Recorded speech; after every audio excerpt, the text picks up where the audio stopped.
Developing right now on Morning News Now, friction and fury from Minneapolis to Washington after another night of clashes over a federal immigration crackdown. Now President Trump threatening to use the 19th century Insurrection Act and deploy the military to those protests without congressional approval. The Insurrection Act is a tool at the president's disposal. Democrats are deranged in their hatred for President Trump, and they are holding their state and local law enforcement hostage as a result. Donald Trump is lawless and doesn't respect the Constitution, and this is just another example. This as we learn more about the latest shooting involving a federal officer. We will bring you the latest. Also this morning, a symbolic honor. Venezuela's opposition leader giving President Trump her Nobel Peace Prize during a visit to the White House. Plus, the president taking credit for saving lives after Iran signals it won't execute anti-government protesters. And the Trump administration unveiling what it calls the Great Healthcare Plan. We will take you to Washington. Developing this morning, winter whiteout. We're tracking another round of dangerous snowstorms sweeping across the Midwest and Northeast, and a double-digit temperature dip in several cities, even Miami. Angie is here with the forecast so you can start your weekend. And time for a workspace reset, because that mask on your desk could be causing you stress and slowing down your progress.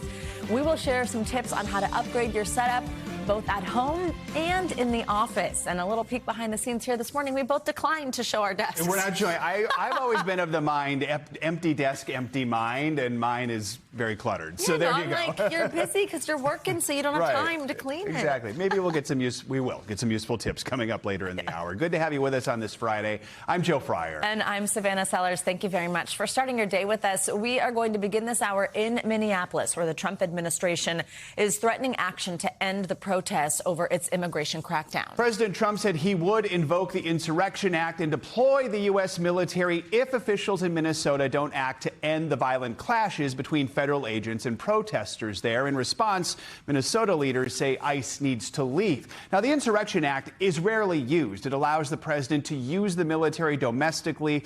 The specter of that is dividing lawmakers along party lines, with several expected to visit Minneapolis later today.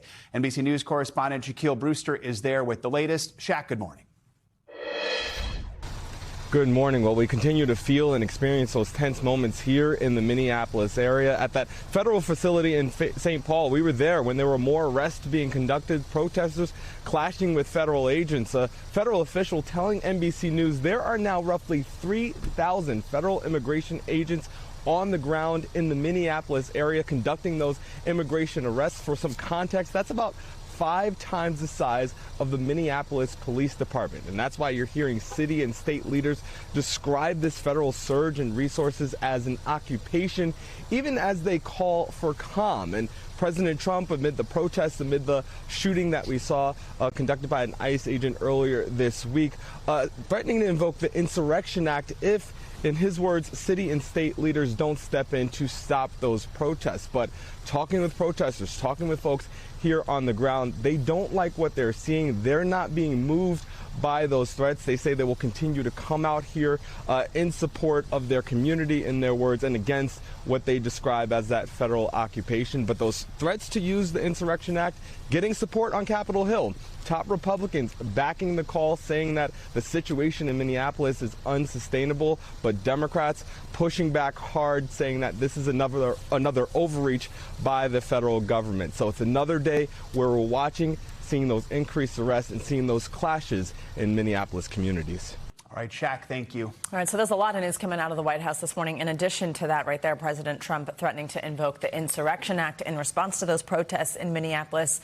We're also getting a first look at the framework of the president's long-awaited health care proposal. Global affairs are also keeping the president busy. Mr. Trump held a meeting with Venezuela's opposition leader, Maria Corina Machado, at the White House yesterday. Questions are looming around that country's political future.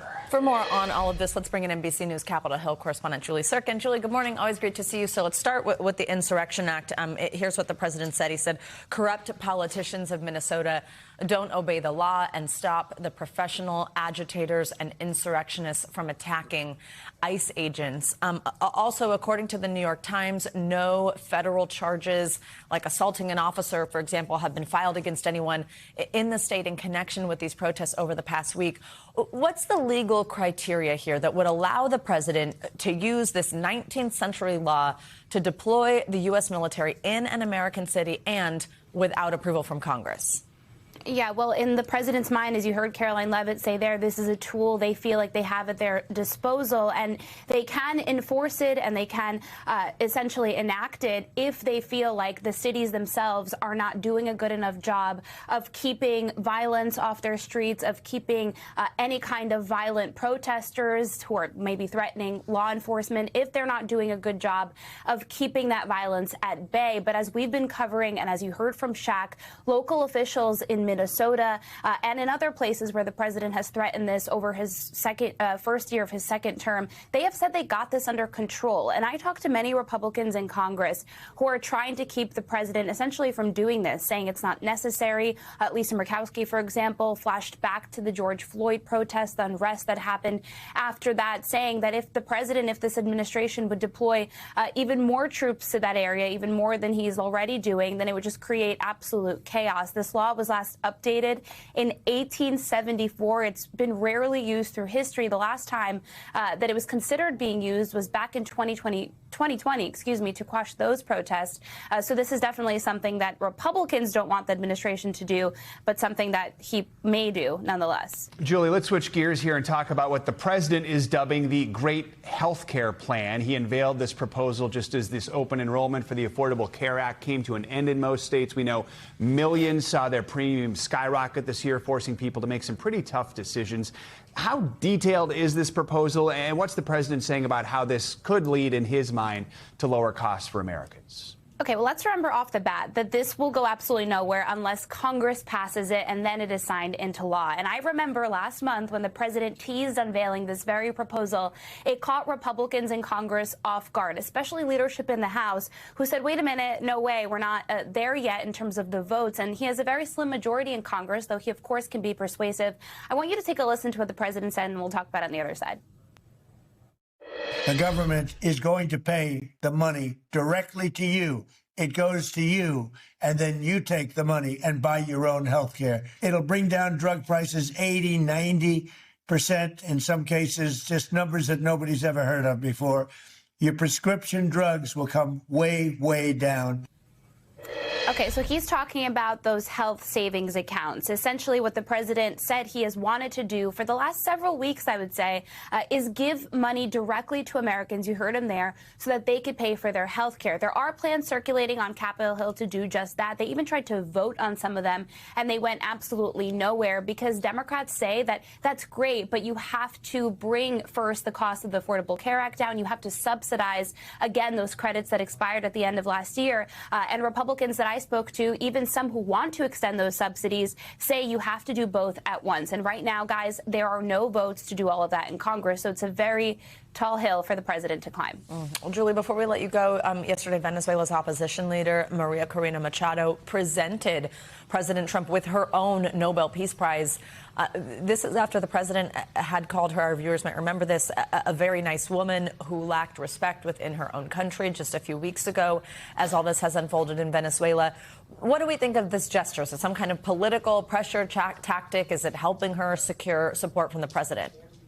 Well, Maria Corina Machado, after she met with the president, went to Capitol Hill, and I was in that intense scrum outside of the Capitol where we were trying to ask her about this Nobel Peace Prize, and she presented a story, basically, saying that Simón Bolívar accepted or gave this kind of medal, and it stayed in American hands for years and years, and so she saw this as a symbolic gesture, and that is why she presented it to the president. Now, the official Nobel Peace Prize committee says this prize cannot be transferred. It cannot be given from one winner to somebody else as they choose. But this is definitely a symbolic nature, as Maria Corina Machado in some ways tries to persuade the president, maybe behind the scenes, to endorse her and to get his support behind her so that she can lead the people of Venezuela. It was her coalition that had so much popularity and won so many votes in 2024. It was a contested election, of course, as Maduro then ended up taking over anyway. And so this was something that was very important for Machado. She has long teased it. The president then posted that photo that you showed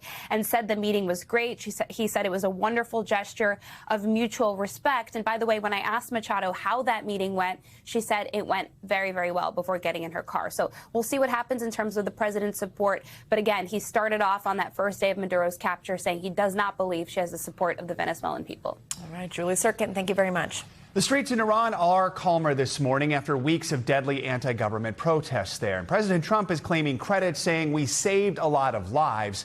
This after the regime signaled it would not move forward with executions of protesters. It also reopened its airspace yesterday. But Iran is still bracing for possible military action from the Trump administration, which has threatened grave consequences if the regime's violence against protesters continued.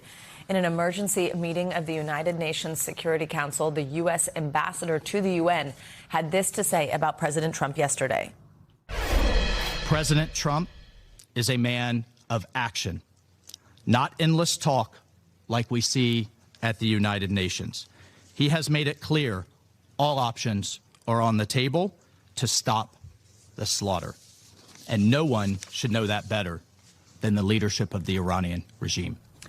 NBC News Chief International Correspondent Keir Simmons joins us now with the latest on this. Keir, good morning. So just what do we know about the current situation on the ground in Iran? How has it changed from the violence that we've been seeing over the last few weeks? Well, it's very, very tense. I mean, obviously, there is still an internet blackout, so it's very difficult for Iranians to get messages out. Some are using Starlink, but if you're caught with a Starlink, then you are in a lot of trouble. The messages that we're hearing are of tanks and armed security on the streets, particularly in Tehran, that there are bodies being collected by family members after, a killing spree, frankly, that now one human rights group counts as 2,600 or more, and there are other estimates that the death toll could be a lot greater than that. So, I mean, yes, the streets are calm after a brutal crackdown by the Iranian regime. I will say that, according to the Trump administration, 800 executions, and we talked about this yesterday, Joe, 800 executions have been paused, stopped. It's difficult to tell. President Trump puts that down to the threats that he's been making. But again, this region has been at boiling point, and it's pretty close to that still. Keir, yesterday the U.S. imposed sanctions on several Iranian officials that accused of being behind this deadly crackdown on protesters. Who was targeted by these sanctions? And how do we think President Trump's pressure on Iran has impacted the situation there? Is there anything that we know for sure? Yeah, it's fascinating. This is led by Scott Bessent's team, and these sanctions include, for example, someone called Ali Laranjani, who's the Secretary of the Supreme Council for National Security, and in quite a lengthy explanation for why they have sanctioned him and many others, the Trump administration says that he was leading the security crackdown, responsible for it. So it's about targeting individuals, the protesters would say, with blood on their hands, is about targeting them with these sanctions. 18 individuals and entities, the Bessent team say, who play critical roles in laundering the proceeds of Iran's oil money are also being sanctioned. Oil is the main way that Iran gets its money, often selling it, for example, to China. And clearly there is a plan to target that sort of, fuel, that monetary fuel. Keir, also earlier this week, the U.S. evacuated personnel from its largest airbase in that region amid these tensions. Now a U.S. official is telling NBC News the Department of Defense is actually preparing to send more forces and equipment. That includes a carrier strike group to the Middle East. What more are we learning? Yeah, the aircraft carrier USS Abraham Lincoln is on its way from Asia to the Middle East. That will take around a week by our estimation. So that maybe it kind of pulls back the curtain a little bit on the fact that the Trump administration has not stepped away from military action, that it's putting its capabilities in place. Because remember that, Joe, and we've talked about this, not only does, if there is going to be action, not only does the Trump administration need to launch that action, but it then will need to protect its allies and partners in this region in order from Iranian reprisals. And Iran does have 3,000 estimated ballistic missiles. You mentioned the base in Doha, the Al Udeid base. That is one of the places that 40,000 U.S. servicemen and women are based across the Middle East. And plainly, what the U.S. would need to do is to protect them if it takes action. All right. Keir Simmons, thank you so much. Well, after a break early in the week for most of the country, that brutal winter weather is back. Yesterday, a dangerous snowstorm ripped across the northern stretch of the country, causing whiteout conditions and vehicle pileups on major highways. We're going to show you this road. This is in Indiana, where several cars got stuck in the snow and ice, forcing emergency rescues. Now, if you're not getting blasted by snow, officials warn you may be in store for a brutal deep freeze. Forecasters are predicting more heavy snow across the Great Lakes today and freezing temperatures as far south as Florida. NBC News correspondent Emily Ikeda has a closer look at this wintry mess. A parade of snowstorms pounding northern parts of the country and turning travel treacherous. Near whiteout conditions in Indiana, making it difficult to navigate intersections and toll booths. They said 12 inches. This looks like 2 feet to me. Police in South Bend responding to hundreds of calls from drivers trapped in snow. A 30-vehicle pileup sent tractor-trailers careening off the road Wednesday. A similar tangled mess seen on I-90 in Pennsylvania, prompting a massive EMS response. You can see the aftermath of a head-on collision in a snowy Chicago suburb between a bus carrying 10 kids and a car. Police, who have not said what caused the crash, say the driver of the car died. Residents in Niles, Michigan, I have never in my life seen this much snow, are now digging out for more than 16 inches of snow, totally obscuring sidewalks and roads. We haven't seen snow like this in a while. Visibility was not good. People were driving slow if they were out at all. The winter wallop closed schools in Buffalo. This is what you in for. While in nearby Toronto, there was a ground stop as crews worked to clear the snowy airfield. Watch as this plane lands in blustery conditions at this New York airport. For the eastern third of the U.S., a bitter cold is now taking hold. Temperatures plunged more than 20 degrees in places like Chicago, Cleveland, and Nashville. In New York City, officials are urging people to limit time outdoors in this brutal blast of winter. Emily Ikeda, NBC News.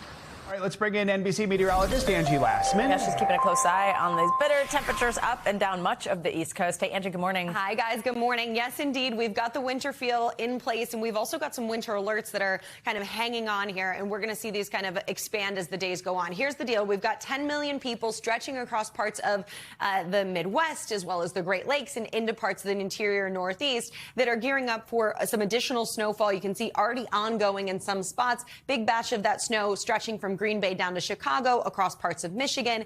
And this is kind of just setting the stage for what we'll deal with here as we get into our weekend. So here's the current state of what's happening. We've got these really strong winds kind of across the Great Lakes. That's just going to add insult to injury when it comes to the temperatures that you're feeling. It's going to feel much colder, of course, when you add those winds in. And then we'll also see kind of difficulty on the roadways with some of these snow squalls and icy roads across that region here, even as we get through the day today and into tomorrow in some spots. Speaking of tomorrow, here's what happens as we get through your Saturday. The start of your weekend, we'll see some of the snow across parts of the Northeast, and then it'll be mainly light accumulation anywhere from West Virginia to Maine.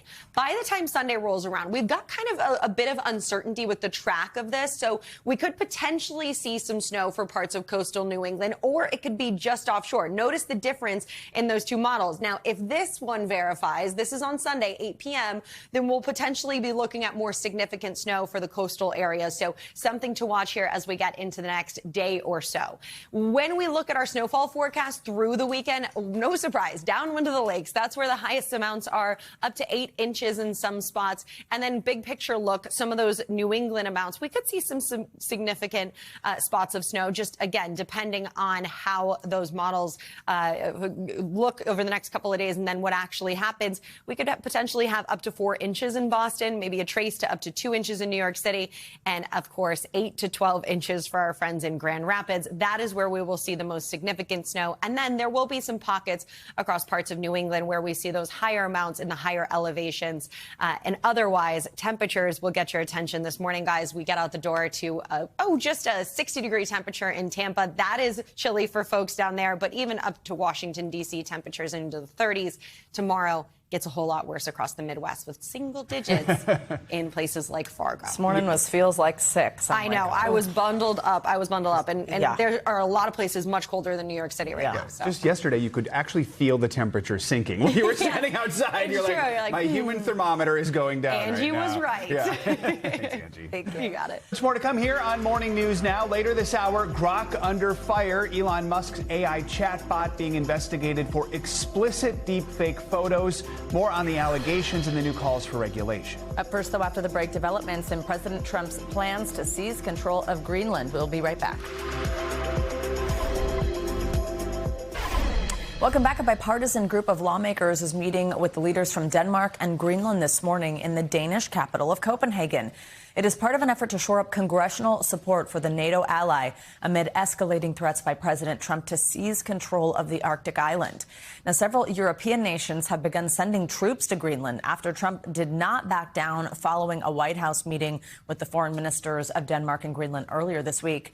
Now, the White House says those deployments will not deter the president. And I don't think troops in Europe impact the president's decision-making process, nor does it impact his goal of the acquisition of Greenland at all. NBC News Chief Capitol Hill correspondent Ryan Nobles joins us, not from the Hill, but from Copenhagen. He is there for this meeting. Ryan, good morning. Great to have you with us. Who is part of this delegation of lawmakers, and what is their message to the leaders of Denmark and Greenland? Well, who is part of this meeting is very important, Savannah. It is a bipartisan group of members of Congress. It includes Republican senators like Tom Tillis of North Carolina and Lisa Murkowski of Alaska, but also powerful Democratic senators like Jeanne Shaheen of New Hampshire and Chris Coons of Delaware. There are also members of the House of Representatives as well. And this is a show of force from members of Congress who are very much opposed to President Trump's efforts to try and acquire Greenland. And their support is important because any sort of purchase of Greenland would require congressional approval. And what these members of Congress are demonstrating by coming here to the Danish capital is that they are not going to provide any money for that sort of acquisition. So regardless of the rhetoric from President Trump, what these leaders are hoping to do in these meetings with the leaders of Denmark is assure them that they're going to do everything they can to stand in the way and try and prevent any sort of forceful taking of Greenland from the people of Denmark. Ryan, I know you've been speaking with Danish officials about these recent developments. What are they telling you? Well, there's one thing that has been made crystal clear during the short time we've been in Copenhagen, and that is the government of Denmark has no interest in selling Greenland. They believe the people of Greenland should make those decisions for themselves, and they believe that Greenland is part of the cultural fabric of Denmark and that Denmark contributes a great deal to their infrastructure and that the people of Greenland want to remain a part of Denmark. Listen to what the chair of the Defense Committee for Denmark's parliament told me about that relationship. Is Greenland for sale?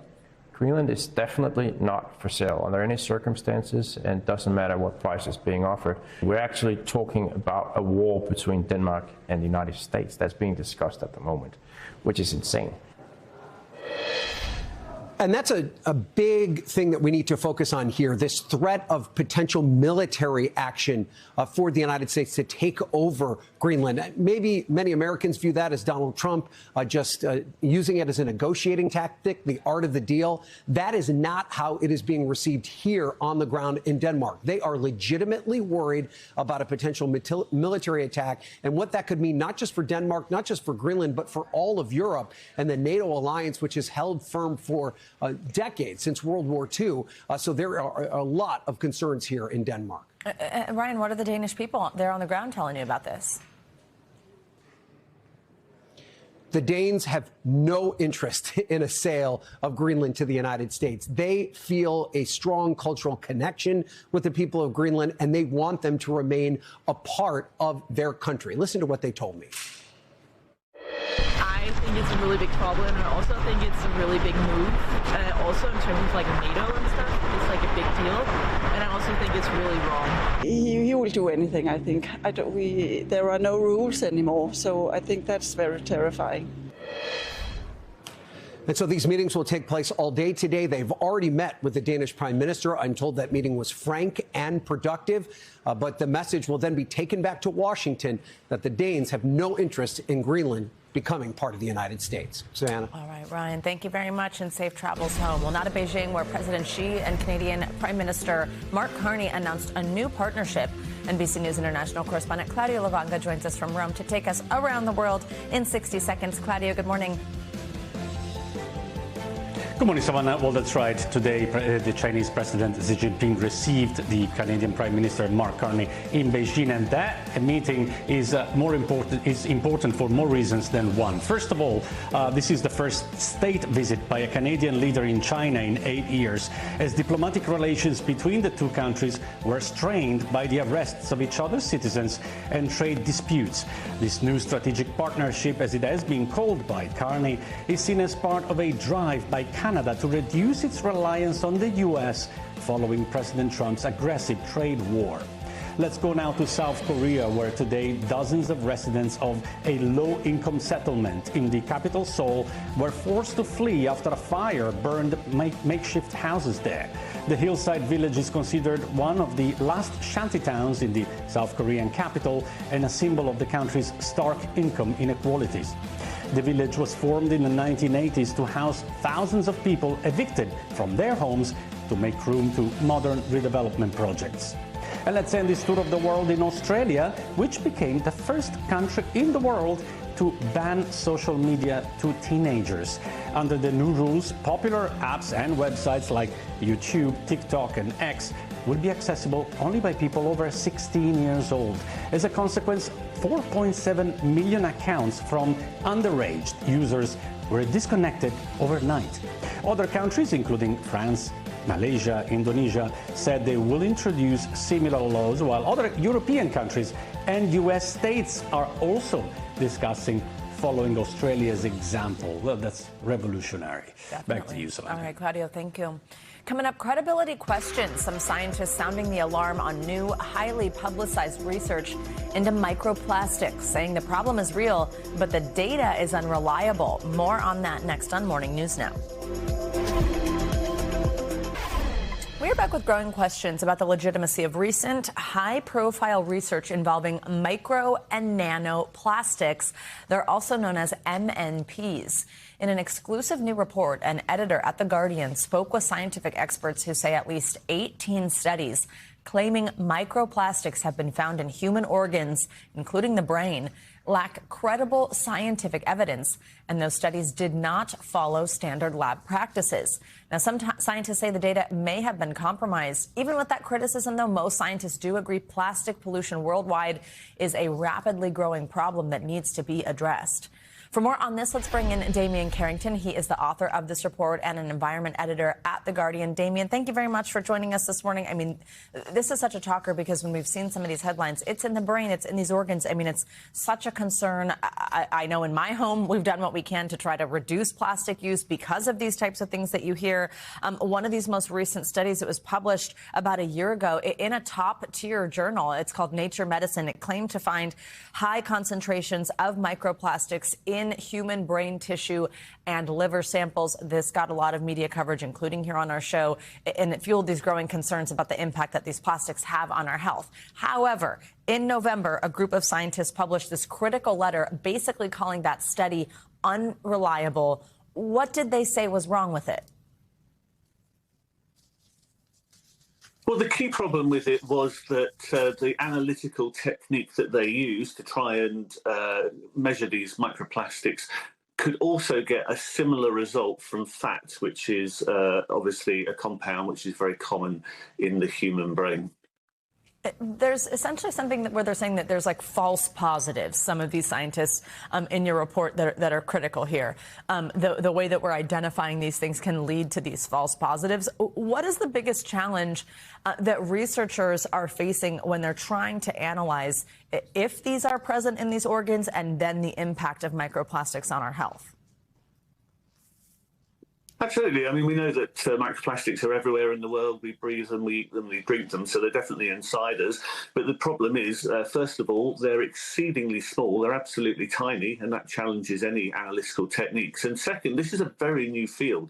We've only really been worrying about this in the last couple of years. And therefore, unlike other areas where analytical techniques have been really well established and tested and confirmed, that's not the case in microplastics. So they're having to learn as they go along. And that is one of the issues also. One of the chemists that you spoke with for your report called these criticisms bombshell doubts. What's the concern? What's the risk of making these bold claims about microplastics? How can that be harmful? Well, it's obviously a very high-profile topic, but as you all know, plastic pollution is a big concern, as you said, for you, for me, for everybody around the world.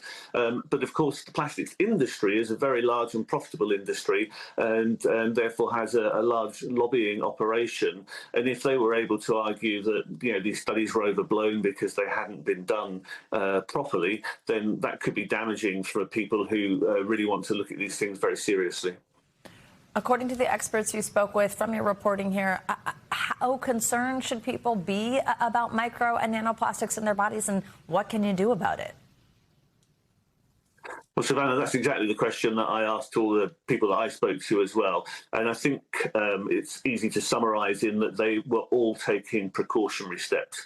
Having particles inside your body, even if we don't know where and to what extent, is not a good idea. A lot of these plastics have chemicals inside them which will not be good for human health as well. So all the scientists do things like ventilating their homes so that microplastics that have come from clothes and carpets can be blown outside, and also not reheating food or drinks in plastic containers, which can also produce plastic. So I think the precautionary approach is definitely appropriate at the moment, even if we're still in the early stages of discovering the extent of the problem inside people's bodies. Damian Carrington, Fassington Report here. Thank you very much for joining us this morning. Less than a week after an arson attack damaged Mississippi's largest synagogue, Beth Israel's congregation is preparing to hold services again, this time inside a Christian church. Local faith leaders say this moment is about more than a place to worship. It is about standing together after hate tried to tear the community apart. Adarius McCormick from our affiliate in Jackson, Mississippi has more. In the aftermath of the arson attack that damaged Mississippi's largest synagogue, Beth Israel's congregation faces an immediate need, a place to gather. They found it just across the street where St. Philip's Episcopal Church opened its doors before anyone even had to ask, offering space, support, and solidarity. Les Hedgewood is the rector there. He says the call came from a longtime friend just hours after the fire. Was happy to do that and tell that person that called me, who's my friend that I grew up with, went to school with, that we got you. It's a gesture rooted in history. In 1967, when the Ku Klux Klan bombed this synagogue, Galloway Methodist Church stepped in, offering Beth Israel a place to worship. Nearly 60 years later, it's happening again. And the support doesn't stop in Jackson. Synagogues in Hattiesburg and Memphis sent Torah scrolls and prayer books, replacing what was damaged in the fire. Rabbi Benjamin Russell says help has come from every corner of the city, regardless of faith. The irony is that all of the communities in Jackson, all of the faith traditions in Jackson, every single faith tradition has reached out to us. Beth Israel is the only synagogue in Jackson. Founded in the 1800s, it serves about 140 families. The building itself will be unusable for nearly a year, but Hedgewood says the congregation won't walk that road alone. If it's not about love, it's not about God. And at the heart of all of our traditions, all of the world faith, I believe at the heart of that is love, and that we have that in common. Our thanks to Adarius McCormick for that report. So powerful. Coming up, new developments in this week's massive Verizon outage. The company now offering credit to customers who were impacted. What you need to know to claim it. Your Money Minute is next on Morning News Now. We're back with the growing backlash against the popular artificial intelligence chatbot Grok. California is the first state to launch a U.S.-based investigation into Grok over sexualized deep fake images of women and children generated by the platform. Grok was created by xAI. That's a company owned by Elon Musk. It is also the parent company of the social media platform X, where tens of thousands of these non-consensual images were circulated. Well, in recent weeks, several other countries have also announced probes into Grok, including the UK, India, Ireland, France, and Australia. The AI tool is also under temporary bans in Malaysia and Indonesia. Now, Musk appeared to downplay reports that his chatbot was creating these photos, saying in a post on X that Grok does not produce anything illegal. For more on this, I'm joined now by Tech Radar editor-at-large Lance Ulanoff. Lance, good morning. Always great to have you. So you recently did some reporting on this. We know the European Commission has launched an investigation stemming from these deep fakes. We just mentioned California and these bans in place in certain countries. I said what Elon Musk just posted there. I think it's telling that he specifically used the word illegal because there's not a lot of legislation around how these images work. Doesn't change the fact that they're certainly disturbing. How is xAI responding to all this backlash, and have they taken any steps to try to stop the generation of these images? Yeah, well, they've put the generation of the images behind paid accounts. That's number one. They've also turned off the ability within X to create some of these images around the world. However, in the U.S., at least inside the Grok app, you can still create. Basically, you can put a bikini on anyone. I actually double-checked it this morning to see it still does it, which means that those images could be created and then shared. And, you know, I mean, I put a bikini on a robot. I mean, OK, so, you know, nobody cares about that, but you can do it. It doesn't. There don't seem to be very many guardrails. I mean, in particular, Grok has been the sort of the edgier, more, AI among them with fewer rules. And partly that has to do with Elon Musk's perspective on this, and that, you know, he sort of says that, you know, he really doesn't want censorship, and he'll follow the rules of localities if he has to, but he's not going to have blanket rules out there. And he is accurate when he says, by the way, that, you know, the AI is not just automatically creating these images. It is based on a prompt. Somebody has to put in a prompt. They have to upload an image, ask it to do something, and then get a result. So he is correct in that. But it's still a problem because the people who it's being done to feel they're losing control of their own image. So we mentioned the sort of reaction globally to this. I mean, here in the U.S., I mentioned the California investigation. We also have 3 Democratic senators calling on Apple and Google to even just remove X and Grok from their app stores completely until changes are made here. We have certain countries and governments banning this altogether. Some legal experts seem sort of surprised. They say it's unusual to see governments taking action against a social media platform. And we certainly know there is not a lot of legislation around this. It's a difficult thing to get through Congress. How's this case different? Well, I mean, first of all, there is very little regulation on the AI front. And so it is, for many people, a new frontier. They're not entirely sure, how to handle it. There's that old rule of, I know pornography when I see it, but AI-generated illicit images or sexy images are created by a computer. The people are a little confused. Is it real? Is it not? They don't know how to apply it. But then there are, there are local rules and local government rules against indecency and other rules like Malaysia and Indonesia where they've acted more quickly, and in the EU where they have more digital rules where they may be able to act, and UK has similar rules, and that's why Ofcom is looking at them. In the US, it's a hodgepodge of rules. Some states have, are trying to enforce AI regulations, others are not. The US is trying to stop states from doing it so they can have maybe some sort of overall US government plan, although they have none. So it is the Wild West. And the pace of AI development is so fast that people can't keep up. And by that, I mean the quality of these images, that they are hard to differentiate from real images. The other thing that was a headline with Grok this week, which is just interesting, on the other end of the spectrum here, despite this controversy earlier this week, the Pentagon kind of embracing Grok, announcing the U.S. Department of Defense would be integrating the chatbot into its own network. Quickly, just tell us how something like that works and any security threat that poses.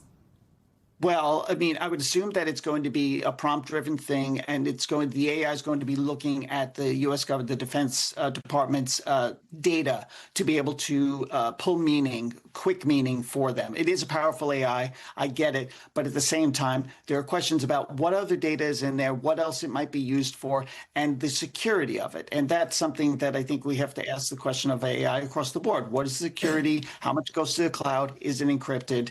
And, obviously with these recent controversies, it was surprising. Thank you so much, Lance, for joining us. Always great to have you with us. Certainly a talker and a good one to unpack. We appreciate your time. It's a pleasure.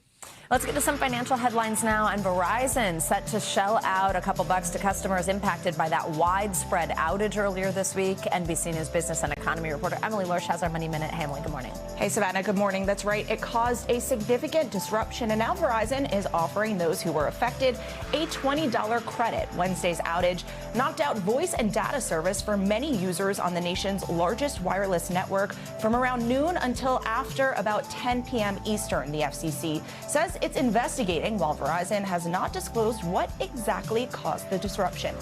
And a Hollywood power play makes waves overseas.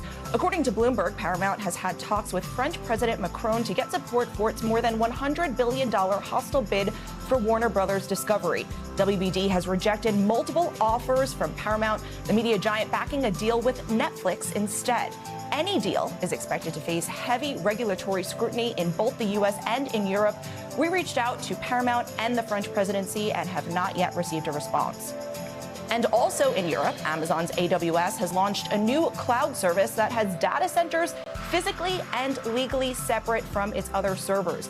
The move comes as European customers look for alternatives to U.S.-dominated tech, with rising concerns regarding authorities' access to data, even if it is stored abroad. And this puts AWS in closer competition with its rivals, Microsoft and Google. Savannah. All right, Emily, thank you so much.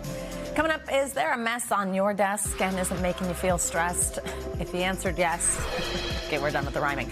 It could be time for a workspace reset. We will get some tips on clearing out all the clutter and how it could help make you more productive next on Morning News Now. Back now with a quick reset for your workspace. Whether you're working from home or at the office, most of us have some kind of desk setup, even if it's doing double duty as a junk drawer. Guilty. So is your desk creative chaos, or are you one iced coffee away from total collapse?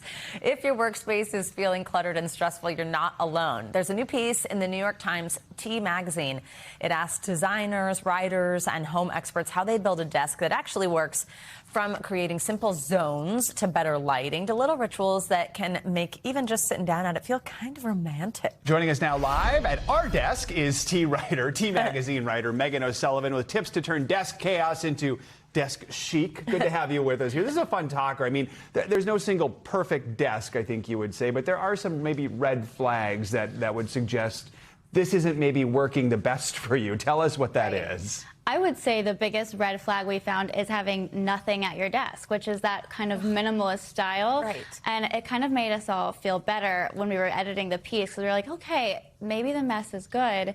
The piece was actually inspired by a photo of writer Nora Ephron at her desk, a famously messy writer, or so the lore has it, with just piles everywhere. But she was productive. Right. So something that's acquiring dust and not a lot of activity is probably the biggest red flag. But she knew where it was. She knew, yeah. I was just going to say, my husband was always like, you're such a mess, but I'm like, I know exactly where it is. Like, I know right where that thing is. I know it's where I want it, and just leave me alone.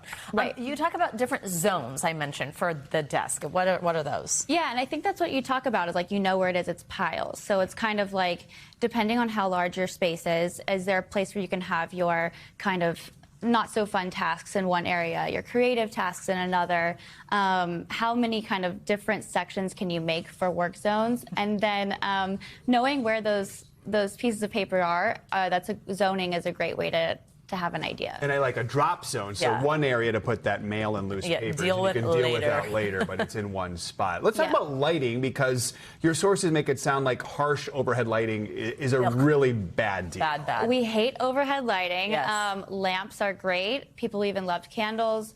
There's all kinds of fancy lamps that are linked in the article, but I think the most important thing to know is a warm light bulb. So there's a light bulb brand called Vintage Style that you can get at Ace Hardware. And yeah, that's that romantic warm lighting that kind of sets the mood for creating in a way that's more enjoyable. That's kind of part of this whole idea of like desk rituals that you also talk about, candles, tea, that kind of thing. We're wondering about you. Do you have a ritual that you swear by, or have you revamped your desk since doing this story? I mean, I definitely have. I moved while writing this story, so I had the opportunity to kind of employ all of these pieces at a new desk.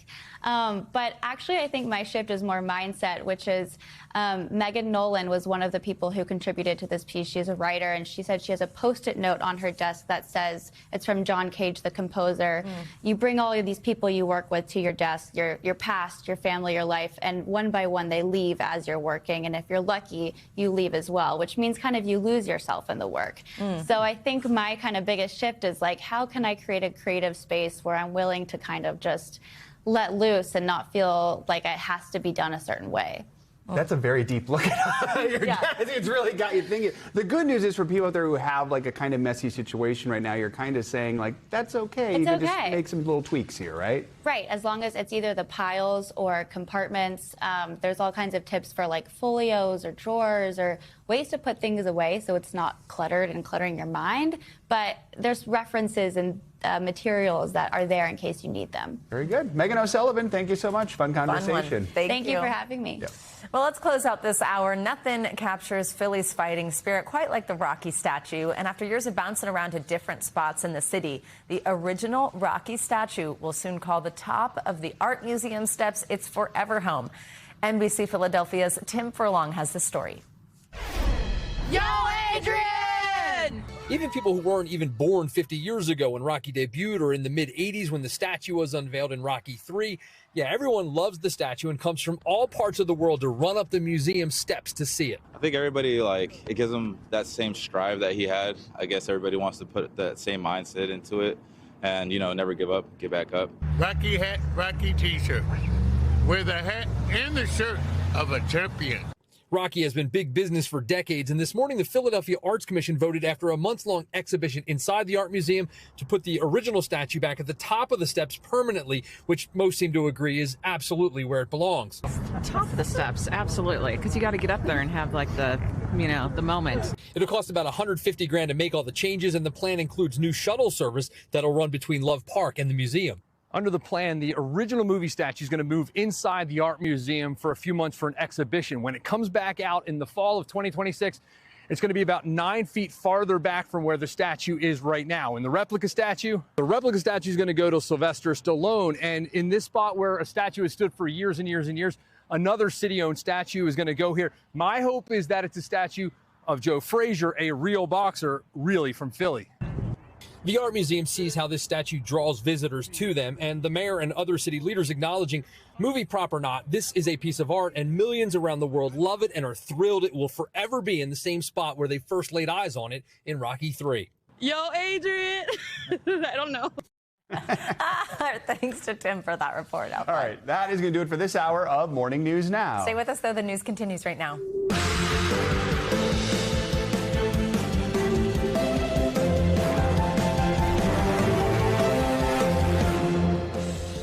Good morning and happy Friday. Thanks for being here. I'm Savannah Sellers. I'm Joe Fryer. Right now on Morning News Now, doubling down. Fiery clashes overnight outside a federal building in St. Paul, Minnesota. Now the White House threatening to deploy America's military if local leaders don't step in to quell the chaos. The backlash from top Democrats on Capitol Hill, plus new details about the man shot in the leg by a federal agent this week after allegedly assaulting officers. We're covering it all. Also this morning, a brutal cold snap putting millions of Americans on ice. Positively frigid temps and swaths of snow snarling the start of the weekend. And Mother Nature's mayhem is only just beginning. Our Angie Lassman has your full forecast in just a moment. Plus, the new online weight loss scams using AI deepfakes of popular celebs, all focused on slimming down your wallet instead of your waistline. And later in the hour, it's a blast from the past, filling up feeds on social media lately, why users are reliving the good old days and a hot new trend that's so 2016 coded. I mean, it's nostalgia. It's a feeling of simpler times.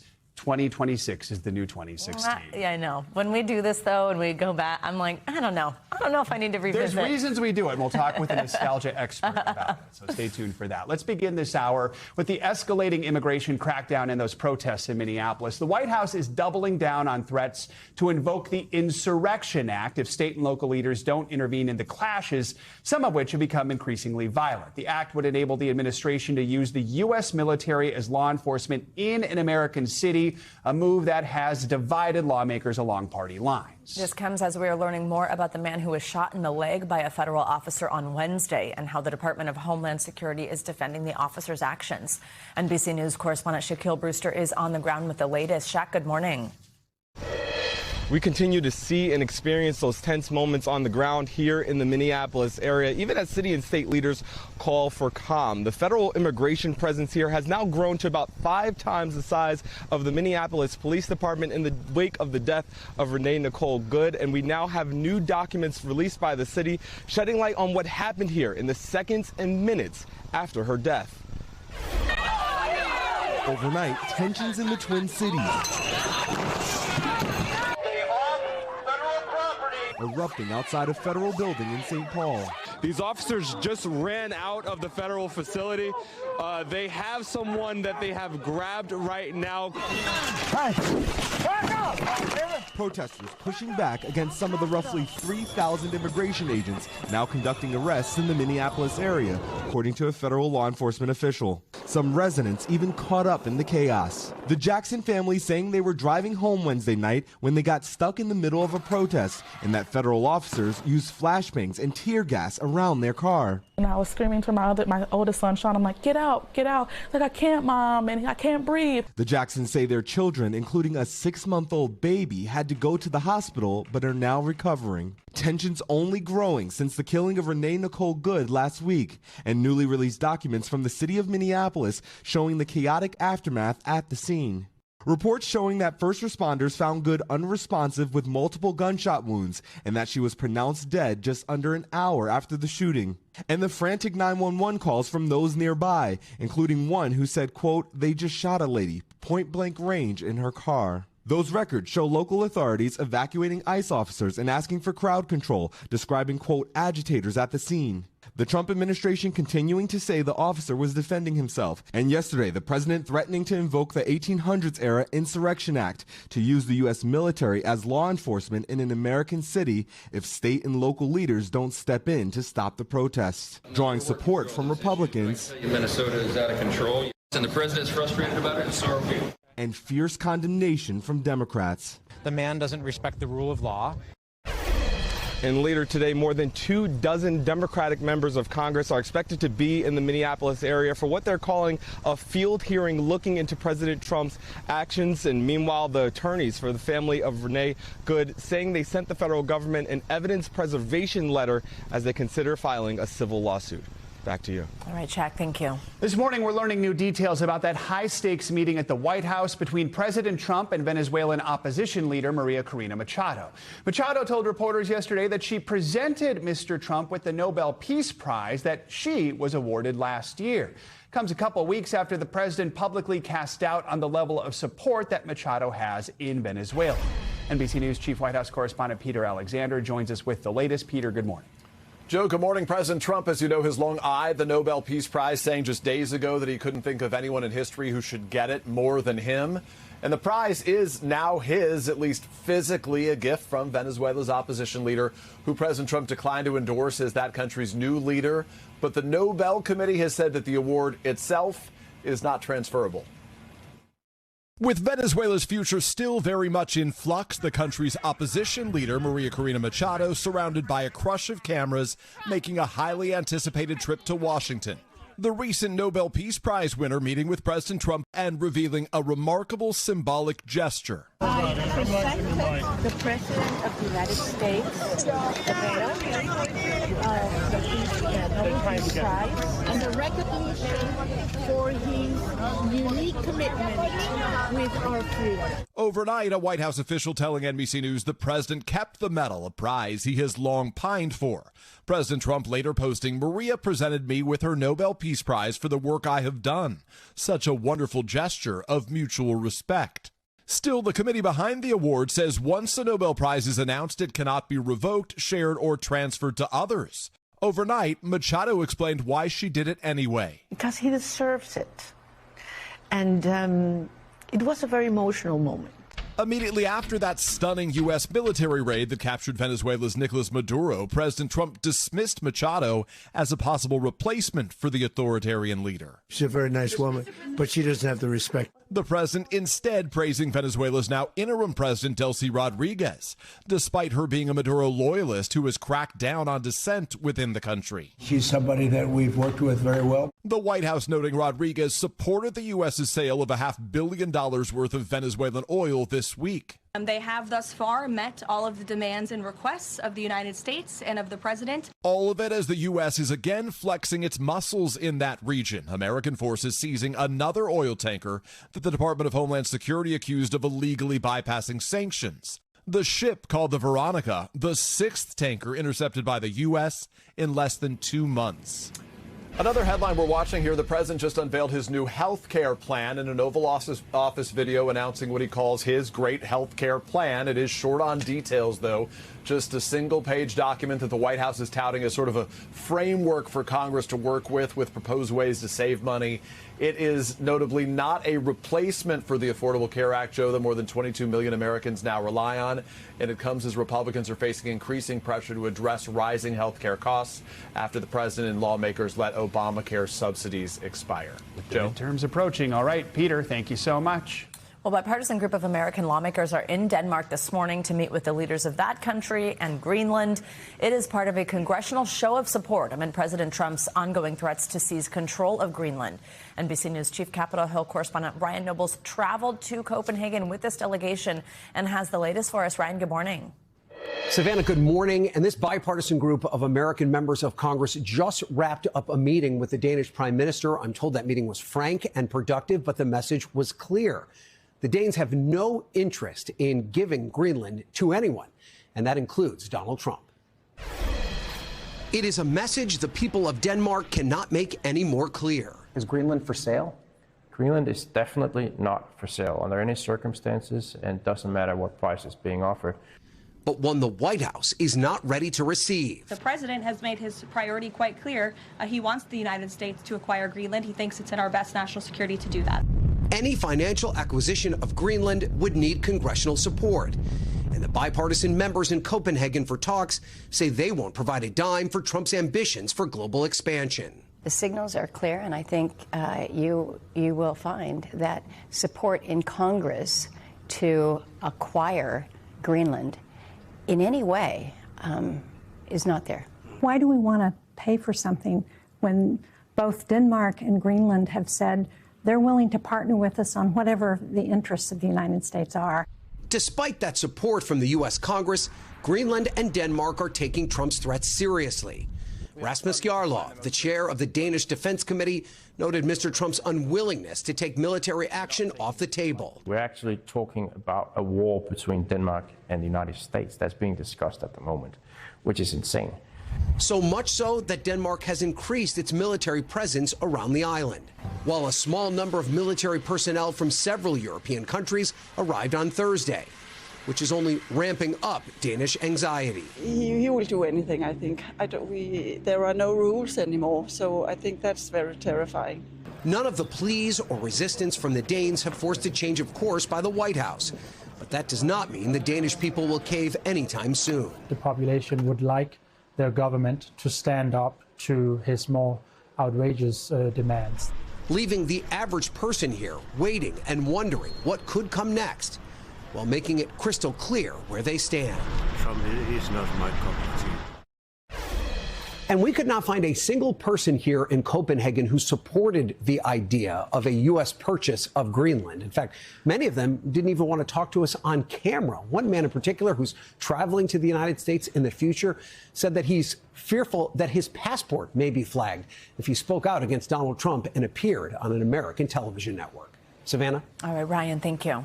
A new round of brutal cold is taking hold across much of the country. Cities around the Great Lakes are getting pummeled with even more snow, with temperatures dropping into the teens. In Cleveland, some neighborhoods near Lake Erie have already received nearly 14 inches of snow this week. More is on the way. The icy conditions and poor visibility are already impacting travel along the East Coast, slowing down traffic at airports and roadways from Toronto to New York. Angie Lastman is standing by with a look at your forecast. But first, NBC's Sam Brock is here in New York City with more on the wintry mess. Sam, good morning. Guys, good morning. We're just savoring that chill right now. You'll recall there was a brief window when it felt like we were getting a break from the winter weather. That window is now officially closed. In New York, to start the morning, 23 degrees with the wind chill. It feels like 11. And if you can believe it, parts of Florida are almost just as cold. It comes as the Midwest and Great Lakes are bracing for even more snow, with roadways and runways getting slammed by this latest blast of winter. This morning, a serious winter wake-up call, unleashing bitter cold and snow across nearly half the country. 18 million Americans starting their day under cold weather alerts, with the big chill impacting the Appalachians all the way down to South Florida. Near the Great Lakes, relentless rounds of lake-effect snow dumping more than 26 inches in the Buffalo suburbs, with even more on the way. While overnight, an American Airlines flight never made it off the ground in Rochester, New York, after sliding off the taxiway. Went to go get de-iced, and as we were doing that, we slid off the runway. No one was hurt, and the airport says it was not weather-related. Though earlier in the day, planes departing in blinding snowstorms, disappearing from sight in seconds. This is dangerous winds and road conditions creating treacherous driving from Michigan to Ohio to Illinois, where a head-on collision in Chicago suburbs involving a school bus killed the car's driver and sent 11 others to the hospital, including students.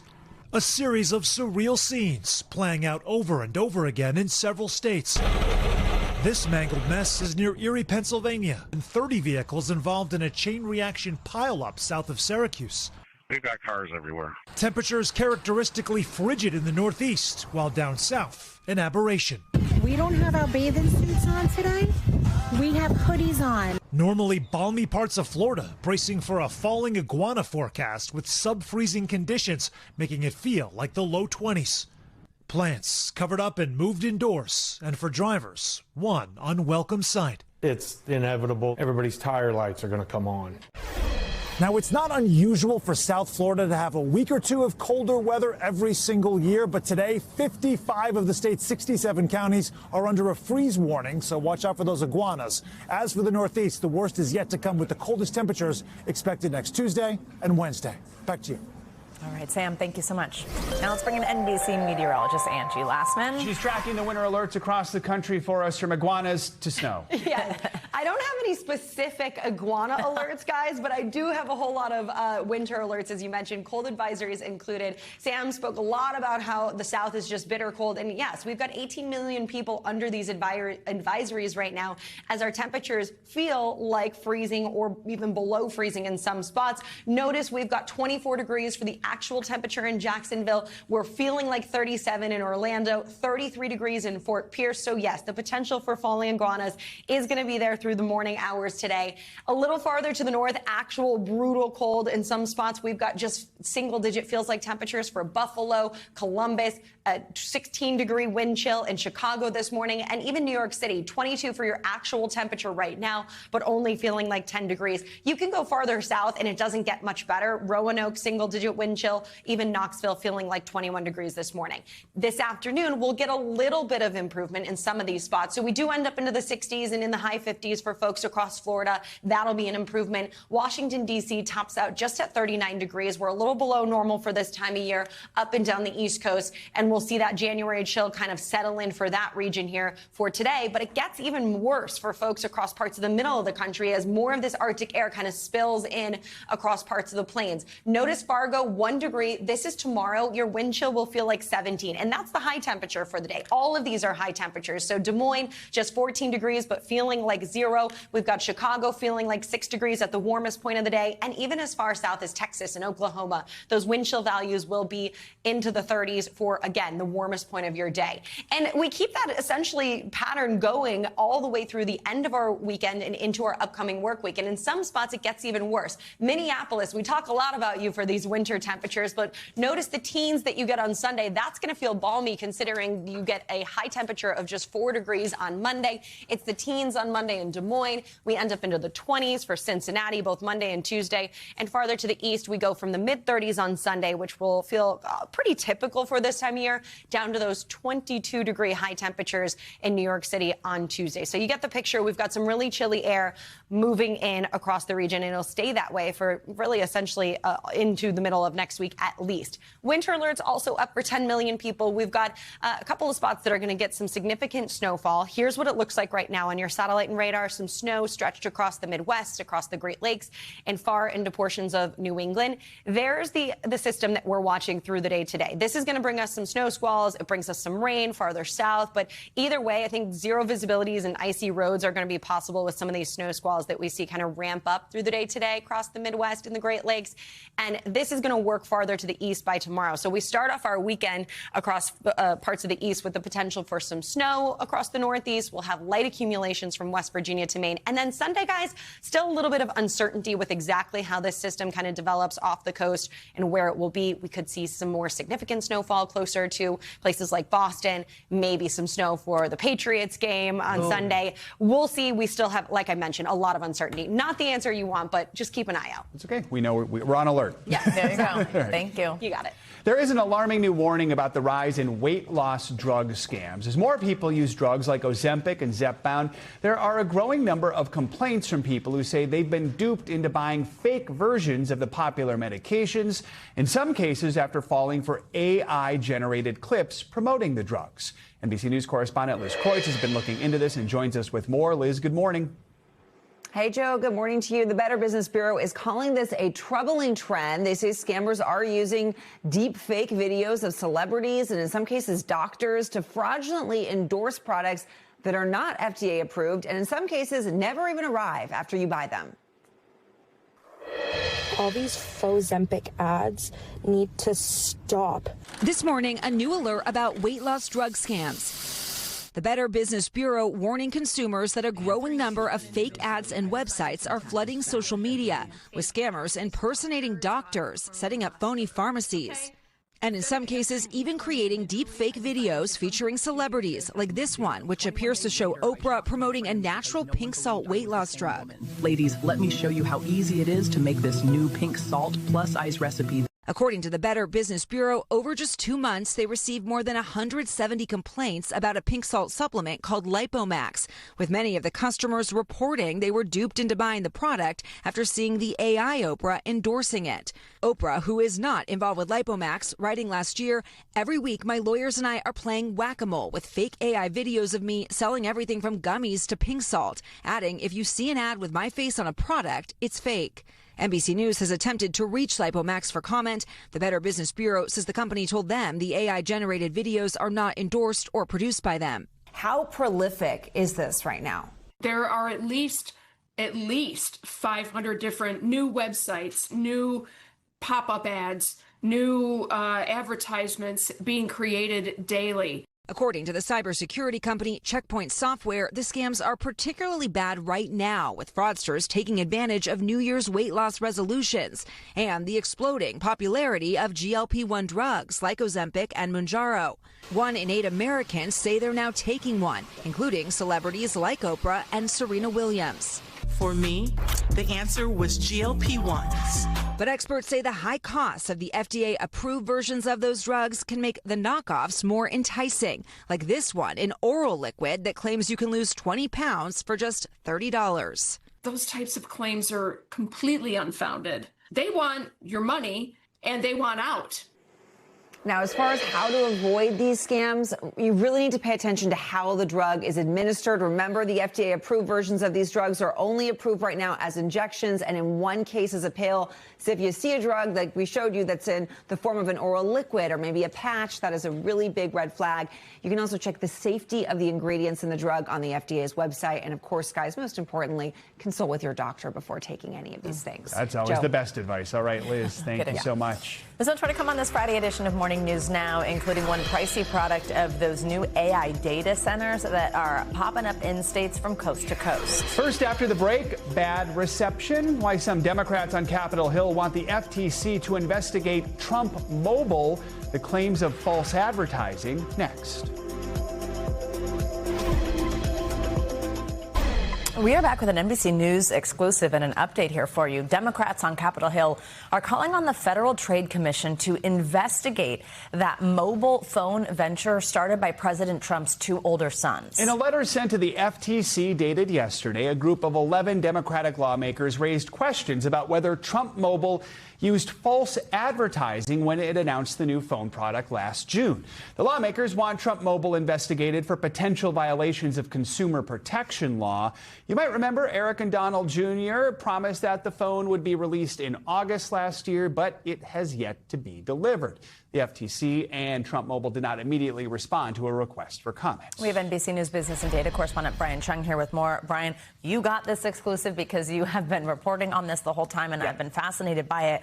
Walk us through first this new update, this letter from Democrats. Why are they asking the FTC to investigate? Yeah, so again, as a reminder, the Trump Mobile venture was launched in June last year, and at the time they promised this splashy gold phone with an American flag on the back, obviously Trump branding. It was supposed to be released in August, and here we are in January without any phone, not just in my hands, because we did actually put a $100 deposit down at the NBC News team just to track the development of this phone. But it seems like no one has gotten this. So now you have Democratic lawmakers led by Elizabeth Warren sending a letter to the Federal Trade Commission asking them to see whether or not there was potentially false advertising in the way that this phone is being branded as a made in the USA phone, as well as deceptive practices that could be the result of them taking $100 deposits but not actually delivering on anything. And kind of a third prong that the lawmakers are looking into is whether or not the FTC, which has a chair, Andrew Ferguson, that was appointed by the president, whether or not it'll remain independent as it tries to oversee and regulate products like Trump Mobile. The FTC, as you mentioned, and Trump Mobile did not respond to our request for comment. This made in the USA claim, that's something that some of these lawmakers are challenging. Do we know if this phone does exist, if it's made in the USA? And perhaps most importantly, do you have any sort of update on when you might expect this phone? Okay, so for the first question, again, when it was first unveiled, the Trump mobile team was saying this was going to be made in the USA. The website said so. But then less than a month afterwards, the website was updated to scrub any mention of made in the USA. I believe the current language is now American Proud Design. So it does suggest, based off of experts that I've been speaking to, that this is just a Chinese phone that has a gold back slapped on it and that American flag on there. But you have to remember, made in the USA is a thing that the FTC regulates. You can't just say something is made in the USA. If it's not made in the USA, that could be a deceptive practice. That would be false advertising. So the question of whether or not I received it, again, I've been calling the call center every month. Ask you about that. And they're very kind. They pick up very quickly. Nice. They're still nice. Okay. But every time I call them, they say it'll come out next month. It'll come out next month. There's some delays. At one point, they blamed it on the government shutdown, which doesn't make sense. Why would the government shutdown have anything to do with a private company making a phone? The last update I got, Joe and Savannah, was that it would be released sometime in Q1 2026. I'm just so fascinated by the call center piece of this because it's we have no clue what's going on, but there are employees. Yeah, lately I've only been reaching the same person. His name is Timothy. He is very kind. But again, it seems like he's been telling other people seemingly the same thing, that Q1 2026 will provide all you the updates here. Wow, Brian, stay on it, okay? Will do. Thanks. Get that phone. Breaking news. Yeah, no All kidding. Right. Today, a court in Seoul sentenced South Korea's ex-president Yoon Suk-yeol to 5 years in prison. It is the first verdict in a number of trials Yoon faces after he briefly declared martial law back in 2024, setting off nationwide protests. Yoon was found guilty of abuse of power and obstructing his own arrest, among other charges. NBC News International correspondent Janice Mackey-Freyer has the details for us. Janice, good morning. Joe and Savannah, this is the first judicial ruling around Yoon Suk-yeol's failed martial law declaration that led to his arrest, his impeachment, and political downfall. The court ruled Yoon guilty of obstruction of official duties, abuse of power, and falsifying documents when he mobilized presidential security forces to block his own arrest.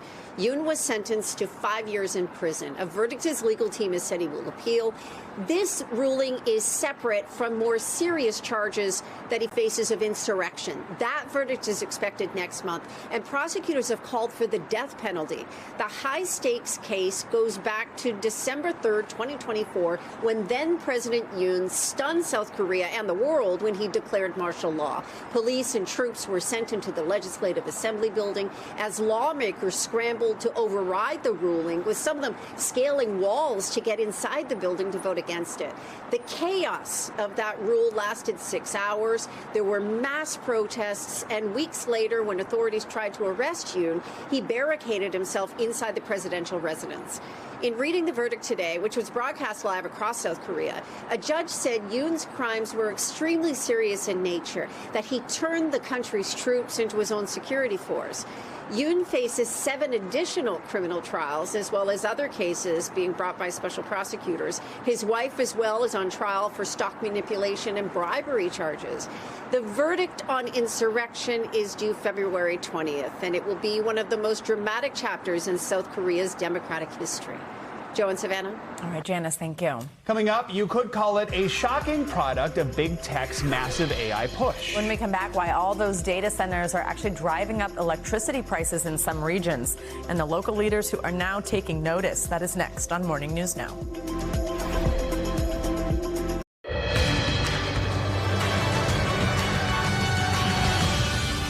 Back now with a closer look at what's making news in the world of politics this morning, starting with the ICE deputy director resigning her post to run for office. NBC News Capitol Hill correspondent Julie Sirkin has more. Julie, good morning. Good morning to you both again. We begin in Ohio, where Madison Sheehan, who was until this week #2 in command at ICE, is running for Congress. The deputy director at Immigrations and Custom Enforcement resigned from her position on Thursday and jumped into a crowded Republican primary for a House seat held by Democrat Marcy Kaptur since 1983. Half a dozen Republicans are running in that race. The district has become more friendly to the party in recent years. And in her launch video, Sheehan credited President Trump and her former agency for making Ohio neighborhoods safer. Okay, speaking of Congress, my colleague Scott Wong did a deep dive on the age of lawmakers. It's been a hot topic recently and one we've discussed before, but get this. Despite several notable older members of Congress calling it quits this year, from Nancy Pelosi to Mitch McConnell, 13 representatives and senators who are in their 80s and 90s are running for re-election. This Congress is the 3rd oldest in U.S. history. The median age is nearly 59 years old. It's significant because voters from both parties, they say they want generational change in Washington. Let's stay on Capitol Hill because I covered a Senate hearing yesterday on limiting screen time for kids. I know if you're watching, you can relate whether you're a teenager or a parent, and it's easier said than done. But I met a mom who is committed to parenting her kids, including her 2 teenagers, without phones and without social media. Watch. You're 14. You don't have a phone. You don't have social media. And I actually couldn't be happier because what I've experienced is an amazing childhood without having to use any of these products that have been advertised as making childhood better. Laura Durendinger is raising her 2 teenagers, Agnès and Olivier, the old-fashioned way. No junk food, no soda, and no screens. I've been called a little countercultural, but I'd like to just push back and say these are health-harming products. Smartphones, social media, video games. On average, teens in the United States spend more than 8 hours a day on screens. Stopping kids from binging social media is something parents, lawmakers and experts can agree on. Gen Z is the first generation in modern history to underperform us on basically every cognitive measure we have, from basic attention to memory to literacy to numeracy to executive functioning to even general IQ, even though they go to more school than we did. It's why 11 states restrict minors from using social media. 18 states and D.C. ban cell phone use in schools. And Australia is the first and only country to ban social media for kids under 16.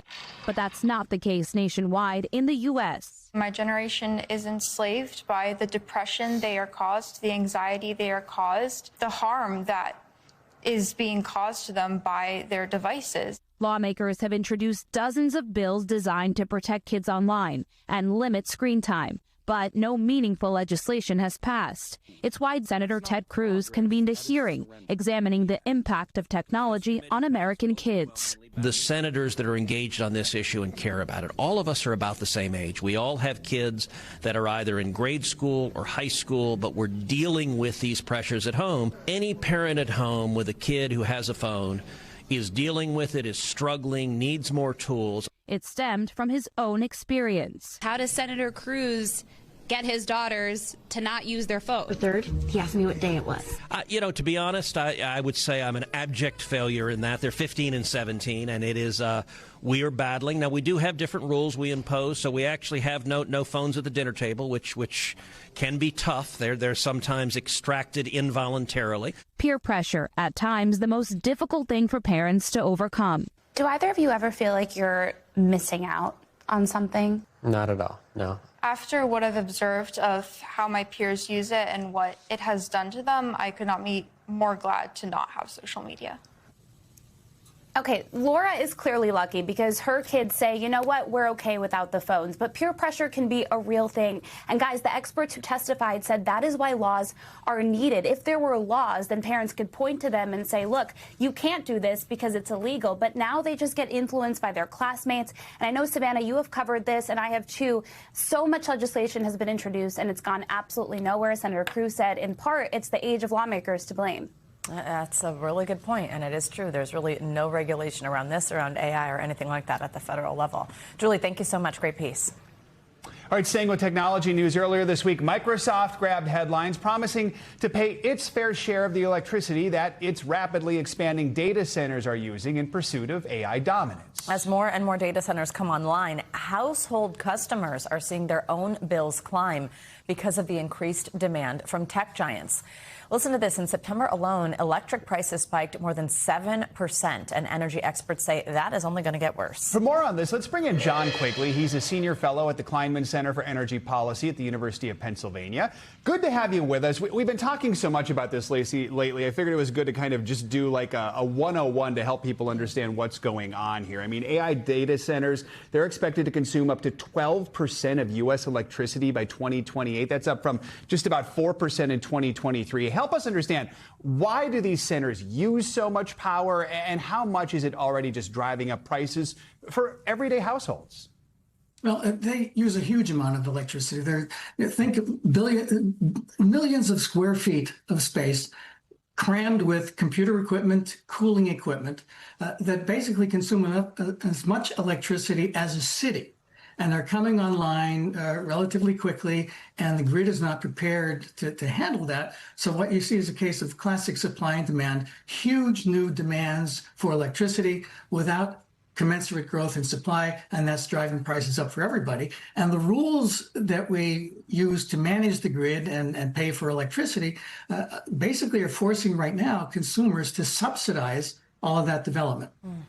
I mean, we know that this is already tough for Americans to make ends meet. I mean, even in the last few years before just the spike right now, the average overdue balance on utility bills in American households, it usually includes electricity, gas, water. It has increased 32% in the last 4 years. On top of it, we've got this going on. What kind of impact do these prices have on the economy as a whole? And it's something like Microsoft's pledge that was mentioned here, a fair look at a way to fix this. Well, this situation is certainly hurting businesses, it's hurting industries, it's stunting economic growth. But I think more fundamentally and much more importantly, my Penn colleague, Sonia Carley, and her colleagues have found that 1 out of every 4 U.S. households is facing energy insecurity. They face decisions every month. Do I pay for the electric bill? Do I pay for rent or food or medicine?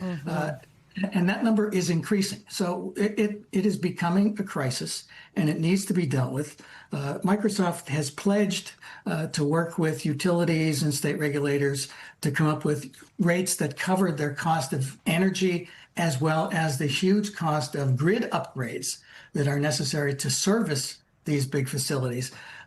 It's the right idea, but the devil's in the details. It depends on the particulars. Right. I mean, and people who live on the West Coast and the Northeast, at least right now, they're the ones likely going to see the biggest increases in their bills. We've seen in recent gubernatorial races, some candidates, they're literally having ads that make lowering electric bills for residents a big point of their campaign, like New Jersey's Governor-elect Mikey Sherrill. But how much control do political leaders have over these electricity prices? I mean, what are really the best solutions here?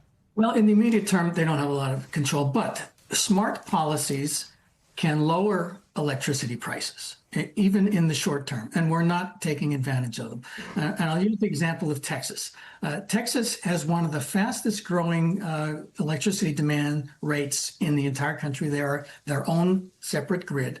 And over the last 3 years, more than 90% of that new demand has been met with solar, wind, and batteries.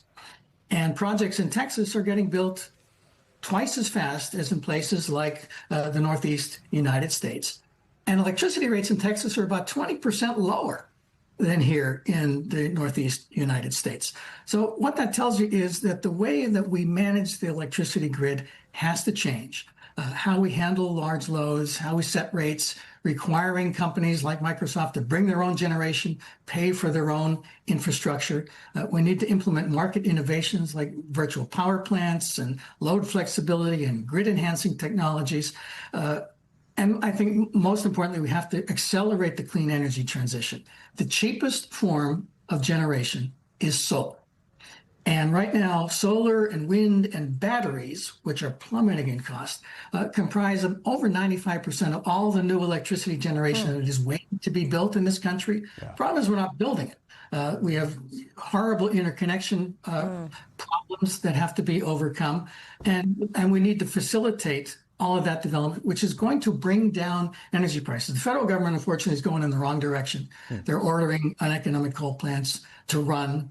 They're putting tariffs on. They're trying to kill renewable energy. They're going in the wrong direction. But state policies, smart state policies, can accelerate clean energy transition and actually lower prices. And we're not anywhere near there. John Quigley, we appreciate your time. We're going to be talking a lot about this in the coming months and years. So thanks for joining us this morning. Yeah, we learned a lot. Thank you. All right, let's get to what is making waves on Wall Street this morning, including fresh legal fallout over that Warner Brothers Discovery merger. NBC News business and economy reporter Emily Lorsch has your Money Minute. Emily, good morning.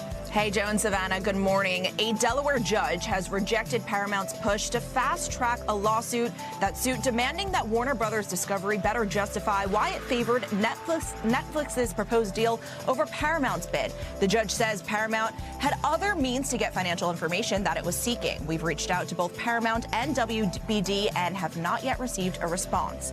Over at OpenAI, the company is laying the groundwork for a major hardware push.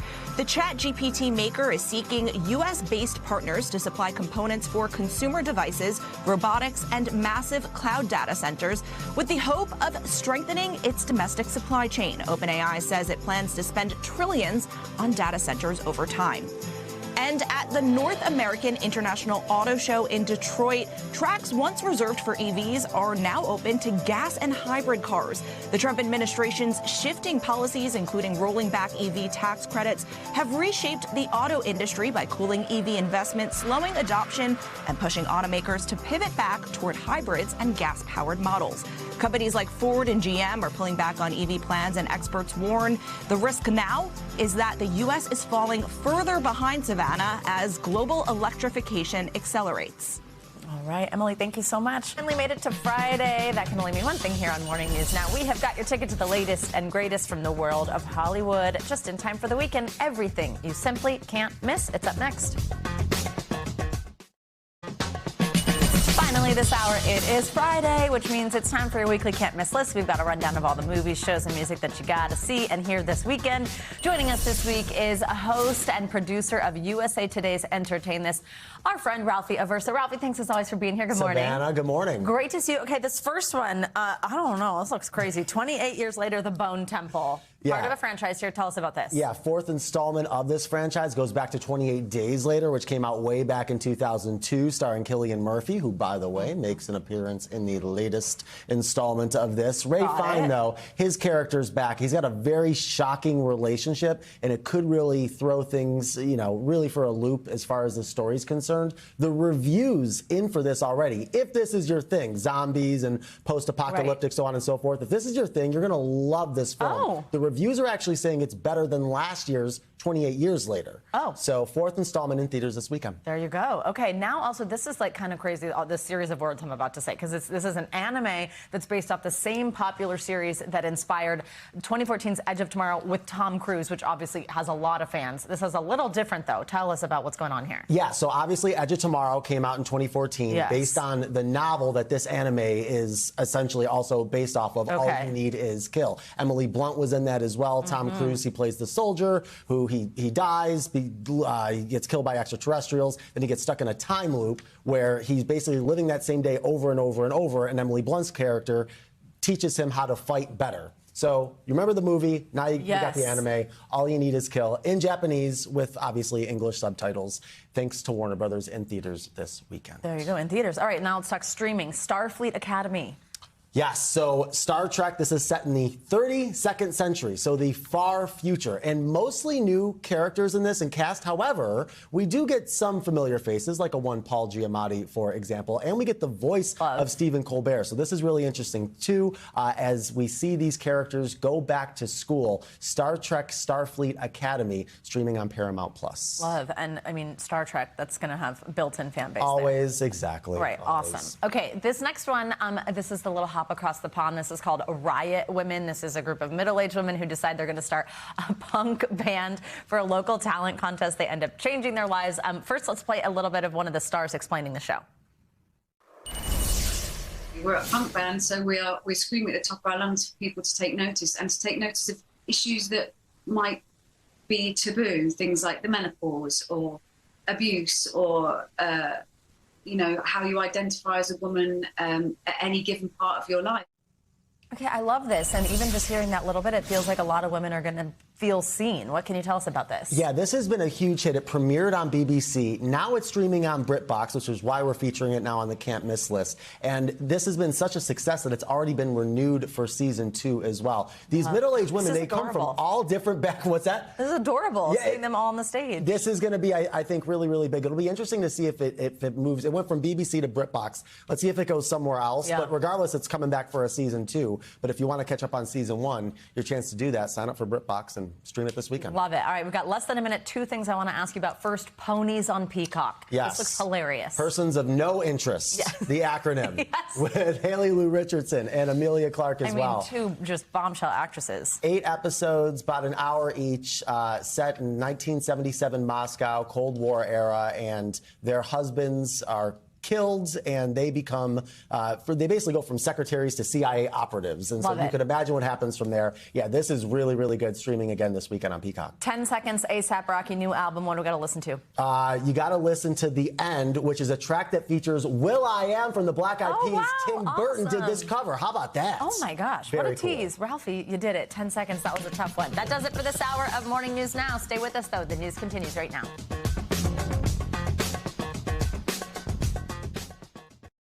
We thank you for watching, and remember, stay updated on breaking news and top stories on the NBC News app or watch live on our YouTube channel.